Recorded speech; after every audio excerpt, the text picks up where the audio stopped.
Cette histoire est basée sur des rapports envoyés par nos abonnés et édités par moi. Les noms ont été modifiés pour préserver l'anonymat.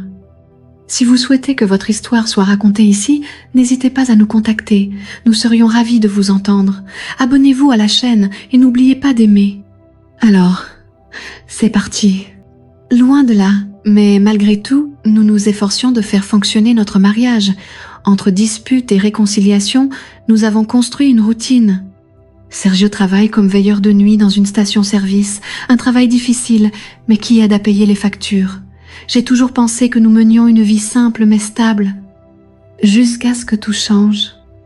C'est arrivé il y a quelques semaines. J'ai commencé à remarquer une fine poussière s'accumulant dans les coins du salon et de petits trous apparaissant dans les meubles en bois. Au début, j'ai cru que c'était de ma faute, un simple manque de ménage, mais Sergio a vite identifié le problème, des termites. L'infestation semblait être apparue de nulle part et avant même que nous ne nous en rendions compte, c'était devenu incontrôlable. Nous avons tout essayé, produits chimiques, remèdes maison. Nous avons même engagé un bricoleur du quartier pour tenter quelque chose. Rien ne fonctionnait.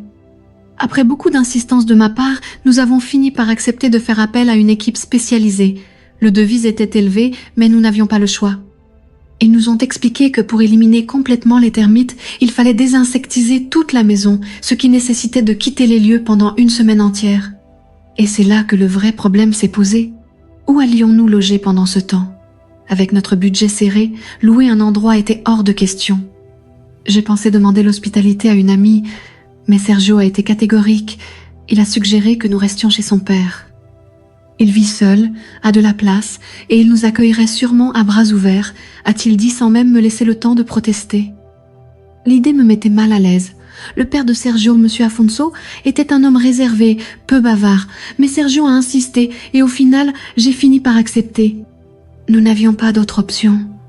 Le soir de notre départ, nous avons fait nos valises à la hâte et conduit jusqu'à chez M. Afonso. C'était une vieille maison, de plein pied, située dans un quartier plus éloigné. Lorsque nous nous sommes garés, j'ai ressenti un pincement au cœur. Quelque chose dans cet endroit semblait m'avertir que la semaine à venir ne serait pas facile.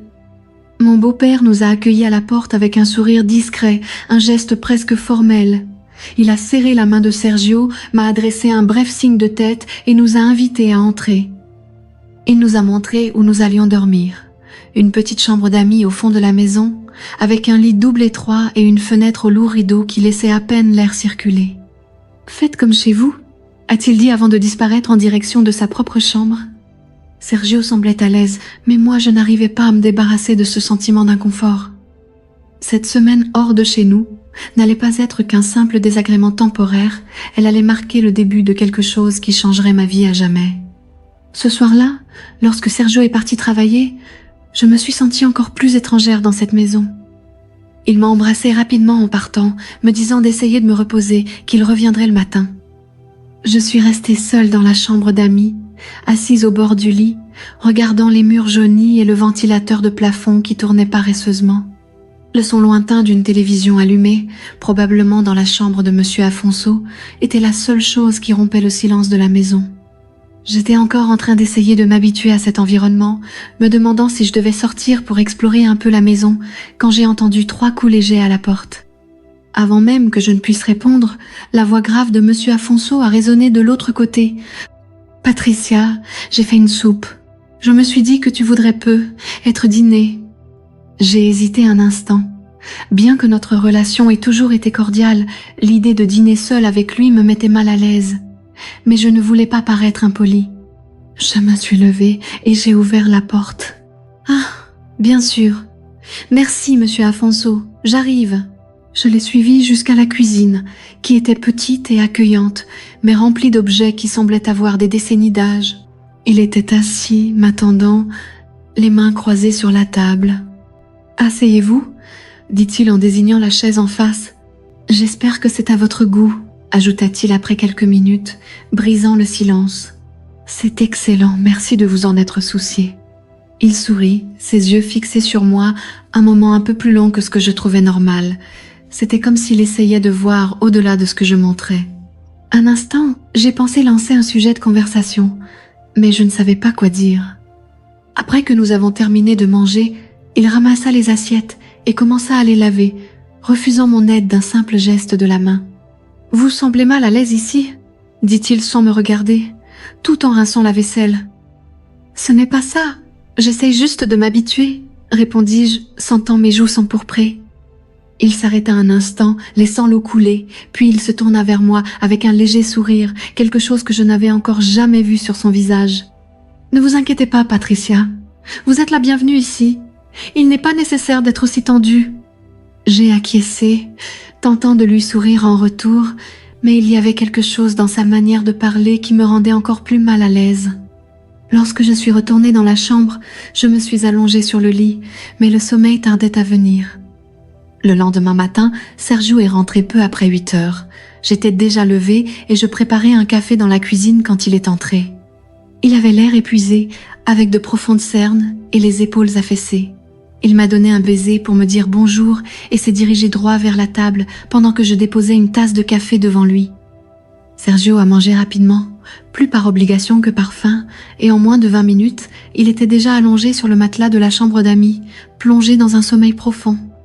La routine que Sergio et moi avions construite, surtout à cause de son travail, avait toujours été un défi. Être veilleur de nuit signifiait que nous passions une grande partie de notre temps séparés. Notre intimité en particulier en avait souffert. C'était comme si nous nous éloignions peu à peu, même en partageant le même toit. Et ici, hors de notre maison, cette distance semblait encore plus grande. Je me sentais seule, en manque. En vérité, c'était difficile à admettre, même pour moi-même, mais cela commençait à me peser. J'ai décidé de faire un grand ménage dans la maison, non seulement pour aider mon beau-père, mais aussi parce que j'avais besoin d'occuper mon esprit. J'ai changé de vêtements, enfilé un t-shirt large et un short confortable, attaché mes cheveux en chignon et commencé à chercher les produits de nettoyage. Alors que je nettoyais, Monsieur Afonso est apparu à la porte du salon. « Vous n'étiez pas obligée de faire ça, Patricia, » dit-il, m'observant avec le même regard analytique que la veille. « Je sais, mais j'ai pensé que ce serait bien de remettre un peu d'ordre. La maison est grande pour que vous vous en occupiez seule. » Il resta silencieux un instant, comme s'il évaluait mes paroles, puis il esquissa un léger sourire. « Vous êtes très gentille. Sergio a de la chance, » dit-il avant de faire demi-tour et de sortir dans le jardin où il commença à arroser les plantes, qui semblaient négligées. Je ne savais pas encore que cette tranquillité n'était qu'une pause avant quelque chose qui allait tout bouleverser. La nuit tomba, accompagnée d'une chaleur insupportable. Après une journée entière de ménage, j'étais épuisée. C'est alors que mon beau-père suggéra que nous commandions une pizza. L'idée me sembla excellente. Pendant que nous attendions la livraison, il apparut à la porte du salon avec une petite canette de bière à la main. Il l'ouvrit et en prit une gorgée. Puis, il me tendit l'autre canette qu'il avait sortie du réfrigérateur. « Tu en veux une ? Je sais que tu n'as pas l'habitude, mais je pense que ça passe bien avec cette chaleur, » dit-il avec un regard presque curieux. J'ai hésité un instant. Je n'ai jamais été une grande buveuse, mais il y avait quelque chose dans l'ambiance de cette nuit-là, la chaleur, le silence de la maison, la sensation d'être hors de ma zone de confort qui rendait l'idée plus séduisante. J'ai fini par accepter. « D'accord, juste une... je pense que ça ne fera pas de mal, » dis-je en essayant de sourire malgré l'étrangeté de la situation être là, en train de partager une bière avec le père de Sergio.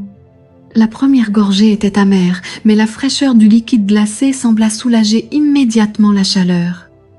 Pendant qu'il buvait sa bière calmement, je continuais à siroter la mienne, tentant de m'habituer à ce goût qui devenait plus tolérable à chaque gorgée.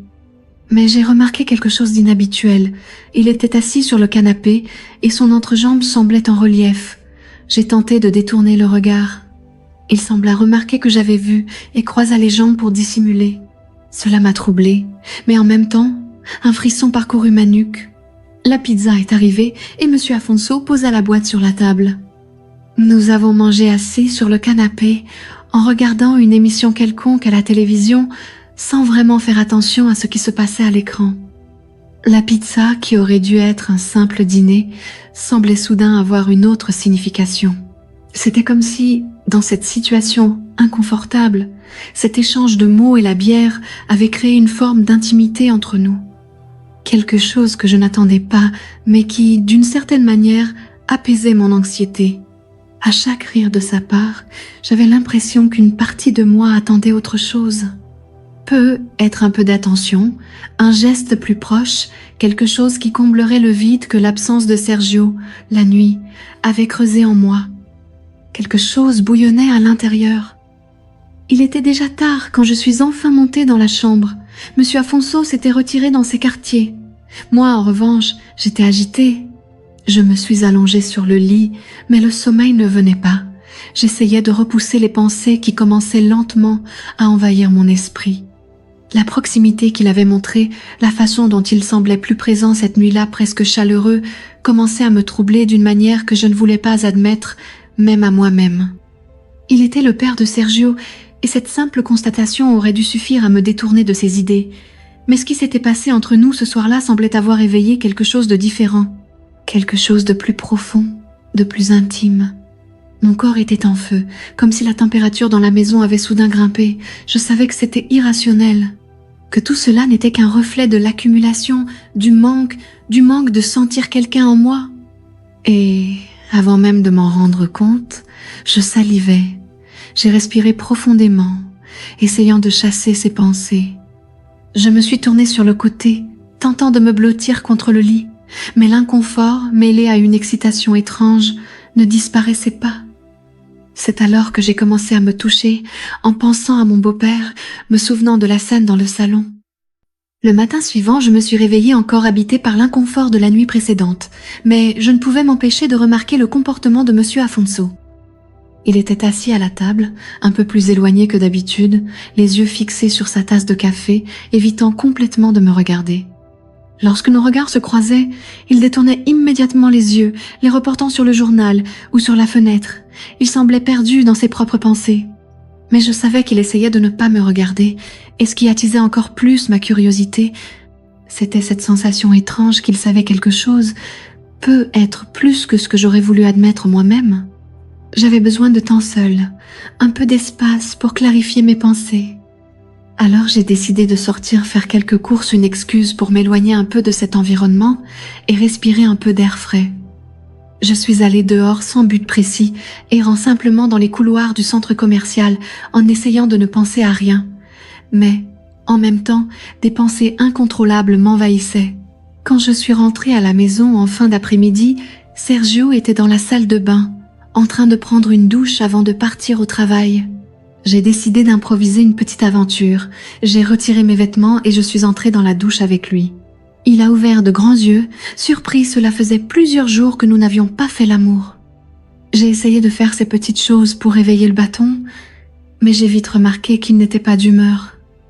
Alors je suis sortie de la salle de bain, je me suis séchée et je suis restée assise sur le lit pendant qu'il terminait sa douche. Une frustration immense m'a envahie. Notre relation semblait couler un peu plus chaque jour. Je me suis allongée sur le lit et j'ai fini par m'endormir. Quand je me suis réveillée, il était déjà plus de 23 heures. Je me suis levée et suis allée à la cuisine boire un peu d'eau. Alors que je prenais une gorgée, j'ai entendu des pas s'approcher dans la maison. J'ai regardé vers la porte de la cuisine et avant même de pouvoir réaliser ce qui se passait, la lumière s'est allumée brusquement. C'était mon beau-père. J'ai été prise de court, je suis restée figée un instant, complètement déconcertée, car je ne portais qu'un débardeur fin, à peine suffisant pour contenir ma poitrine généreuse. C'était comme si, à cet instant précis, j'étais exposée à lui sans pouvoir rien y faire. Monsieur Afonso m'a regardée, et bien que ce fût bref, il semblait hésiter. Son regard ne s'est pas détourné immédiatement, et pendant un moment, j'ai senti le poids de ces échanges furtifs. J'ai tenté de faire un pas en arrière, comme pour me cacher, mais j'ai vite compris que ce geste ne faisait qu'accentuer la tension. Il sembla alors se souvenir soudainement qu'il me fixait trop intensément et détourna rapidement les yeux, comme s'il essayait de masquer cette sensation, cette même sensation que je ressentais déjà. « Désolé, je ne voulais pas t'effrayer », dit-il d'une voix un peu plus basse. J'ai simplement inspiré profondément, essayant de ne pas montrer à quel point j'étais troublée. « Non, ça va. » Et je réussis à dire, tentant de rester calme, même si à l'intérieur, mon cœur battait à tout rompre. En passant près de lui dans l'encadrement du couloir, J'ai senti le poids de son regard fixe, comme s'il voulait me dévorer. À chaque pas que je faisais, mon esprit devenait plus confus. La sensation était qu'il me suivait des yeux, qu'il accompagnait chacun de mes mouvements jusqu'à ce que j'entre dans ma chambre. Dès que j'ai fermé la porte, je me suis adossée contre elle, respirant profondément, tentant de contrôler la tempête qui grondait en moi. Mon cœur battait vite et je ne savais pas si c'était à cause du malaise ou de l'intensité du moment que je venais de vivre. Le regard de mon beau-père semblait être resté gravé en moi. Il y avait quelque chose dans cet instant-là, dans ce silence entre nous, qui me rendait vulnérable d'une manière que je n'avais jamais ressentie auparavant. C'était comme s'il avait franchi une barrière invisible, comme si, par ce regard, il en savait plus que ce qu'il aurait dû. Adossée à la porte, j'ai fermé les yeux et j'ai tenté de me ressaisir. Mes pensées étaient en désordre, un mélange de culpabilité, de confusion et, à ma grande surprise, quelque chose de plus. Mon corps était encore tendu, mes poings durs, et je sentais ma peau brûlante, comme si son regard avait laissé des traces. La tension qui s'accumulait depuis notre arrivée dans cette maison semblait atteindre son point de rupture, et je ne savais pas si j'aurais la force de lui faire face. Le lendemain matin, quelque chose d'inattendu détourna le cours de mes pensées.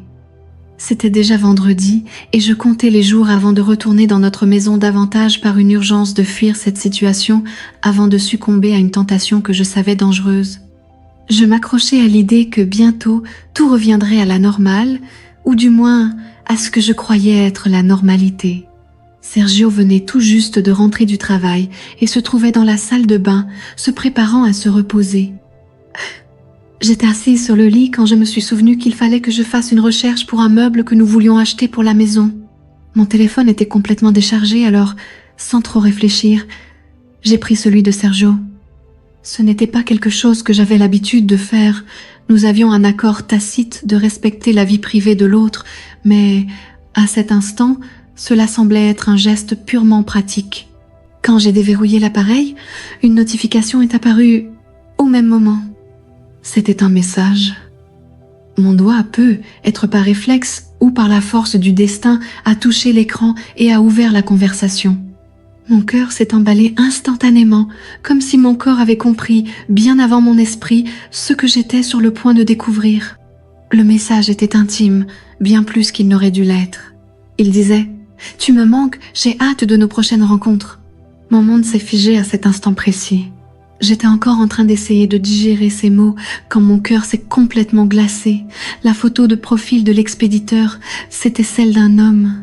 Je suis restée figée, les yeux rivés sur l'écran, incapable de réagir. Mon esprit refusait de connecter les pièces de ce que je venais de voir. Un flot de questions m'a submergée, tandis que mes mains tremblaient en tenant l'appareil. J'ai regardé vers la porte de la salle de bain, encore fermée, avec le son de la douche résonnant dans la chambre. Là-dedans se trouvait l'homme avec qui je partageais ma vie depuis 4 ans, mais qui, à cet instant, me paraissait être un parfait inconnu. Je ne savais pas quoi faire. Je ne savais pas si je devais le confronter sur le champ ou attendre le temps de digérer ce que je venais de découvrir. Tout ce que je savais, c'est qu'en quelques secondes, l'idée de normalité à laquelle je m'accrochais s'était complètement effondrée. J'ai remis le téléphone de Sergio à sa place, exactement où je l'avais trouvé, et avec un effort surhumain, j'ai tenté d'agir comme si de rien n'était. Mais lorsqu'il est sorti de la salle de bain, tout en moi brûlait. Mon cœur était un mélange de dégoût et de colère. Je voulais hurler, le confronter là tout de suite, mais je savais que cela ne servirait à rien. Et pourtant, sa simple présence dans la pièce suffisait à me faire frissonner d'irritation. Sans dire un mot, j'ai quitté la chambre. J'avais besoin de respirer. J'avais besoin de penser. Je savais que c'était la fin. Peu importe les doutes ou les questions dans mon esprit, une chose était claire, je ne pouvais plus continuer avec lui. Peu importaient les raisons ou les circonstances. Je savais que, depuis cet instant, notre mariage n'avait plus d'avenir. J'ai passé le reste de la journée en silence, essayant de remettre de l'ordre dans mes pensées. Mais à mesure que les heures s'écoulaient, que le jour laissait place à la nuit, quelque chose en moi changeait. Quand Sergio est sorti pour travailler, la décision que je repoussais a pris une nouvelle forme. Je n'allais plus me priver, je n'allais plus réprimer ce que je ressentais. Ce n'était pas seulement une question de désir, c'était une question d'honneur, de liberté. S'il avait franchi une ligne, alors moi aussi, j'étais prête à franchir la mienne. Je me suis levée, décidée, le cœur battant à toute vitesse et une sensation de puissance m'envahissant. Je savais exactement ce que je voulais faire cette nuit-là. J'avais décidé qu'il n'y avait plus de place pour le doute. J'ai pris une douche longue et lente. J'ai laissé Larissa toute lisse. En sortant de la salle de bain, j'ai appliqué une crème hydratante sur tout mon corps. Mon reflet dans le miroir me montrait une femme déterminée à vivre ce qu'elle désirait, sans culpabilité ni remords. J'ai choisi une robe moulante, quelque chose qui épousait mes courbes de manière provocante. En sortant de la chambre, j'ai essayé d'agir naturellement. J'ai marché jusqu'au salon où M. Afonso était assis, regardant la télévision. Mais dès qu'il m'a vue, sa posture a changé immédiatement. Il avait du mal à détourner le regard. Ses yeux trahissaient un mélange de surprise et de tension. Il s'est redressé sur le canapé, clairement mal à l'aise, tentant de dissimuler sa réaction, mais le rouge sur ses joues l'a trahi. J'ai profité de ce moment de vulnérabilité pour m'approcher, avec un regard plus direct, chargé d'intentions que je savais qu'il comprendrait. J'ai demandé, d'un ton décontracté, « Ça te dirait de m'accompagner pour une bière ?» Pendant un instant, il a semblé hésiter, comme s'il essayait de digérer mes paroles. Mais avant qu'il ne puisse refuser ou poser une question, je suis allée jusqu'au réfrigérateur et j'ai pris 2 canettes. Je suis retournée au salon à pas lents, sentant le poids de son regard sur moi à chaque seconde. Quand je me suis assise à côté de lui sur le canapé, la distance entre nous était minime, suffisante pour qu'il ressente ma présence et comprenne que je n'étais pas là par hasard. Je lui ai tendu une des canettes et j'ai ouvert la mienne, buvant une gorgée tout en le fixant du regard. Mes yeux étaient plongés dans les siens, et ce silence chargé semblait en dire bien plus que n'importe quelle parole. Assise là, à côté de lui, je savais que cette nuit ne faisait que commencer. Je suis allée chercher 2 autres canettes, et, en revenant vers le salon, j'ai remarqué qu'il pressait visiblement son entrejambe, déjà bien éveillé. J'ai saisi l'opportunité, et, en arrivant avec les canettes, j'ai délibérément penché le corps en avant en lui tendant la sienne. La proximité était intentionnelle, mais restait naturelle. Mon mouvement faisait ressortir le décolleté de la robe. En dessous, je ne portais rien, et il pouvait voir que mes phares étaient bien allumés. J'ai posé ma main sur sa cuisse, la pressant légèrement, comme si je cherchais un point de connexion plus profond. Ses yeux ont cherché les miens, comme pour confirmer que ce geste était bienvenu. Pendant que mes doigts traçaient un mouvement subtil, presque hésitant mais chargé d'intention, mon corps a réagi avant mon esprit, comme s'il savait déjà ce qui allait suivre. Quand nos lèvres se sont enfin rencontrées, ce fut doux au début, un échange timide, précautionneux. Mais bientôt, le baiser s'est intensifié, comme si toutes les tensions accumulées entre nous trouvaient enfin un exutoire. Ma main, maintenant, explorait d'autres chemins, et au toucher, je pouvais sentir le désir croître entre nous, s'accélérer, porté par cette chimie que nous ne pouvions plus cacher. Ses lèvres étaient fermes, mais en même temps d'une douceur qui me faisait en vouloir davantage.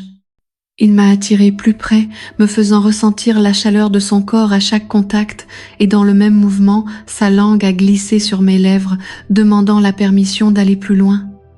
J'ai répondu sans hésitation, permettant à nos bouches de s'unir dans une danse de plus en plus intense, de plus en plus urgente.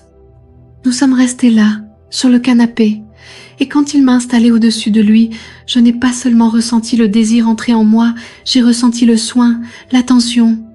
Les sens se brouillaient. Son odeur, le goût de sa peau, la façon dont nos respirations se mêlaient, tout devenait une fusion de sensations qui me faisait perdre le contrôle. Par moments, nos mouvements étaient rapides, emplis de volonté, et je me suis permise tout, dans tous les recoins. Pendant ces heures, je me suis complètement perdue. Le monde extérieur avait disparu. Et tout ce qui existait, c'était ce moment entre nous. Si intense que je ne pouvais penser à rien d'autre. Le chaos de ma vie, que je savais devoir bientôt affronter, semblait si lointain, comme si c'était quelque chose que je pouvais remettre à plus tard, à une autre vie. Je savais que je devais régler ma situation avec Sergio. Mais à cet instant précis, je ne ressentais pas une once de culpabilité. C'était comme si, dans ce moment d'intensité, tout ce dont j'avais besoin, c'était d'être là. entièrement offerte au plaisir et à la connexion que nous partagions. Je me sentais comblée, comme si je vivais enfin quelque chose qui me faisait me sentir vivante, quelque chose qui me faisait oublier les doutes, les responsabilités qui m'attendaient hors de cet espace. Et vous, qu'avez-vous pensé de cette histoire? Laissez vos commentaires ci-dessous et partagez vos opinions ou vos expériences. J'ai hâte de tout lire. À très bientôt.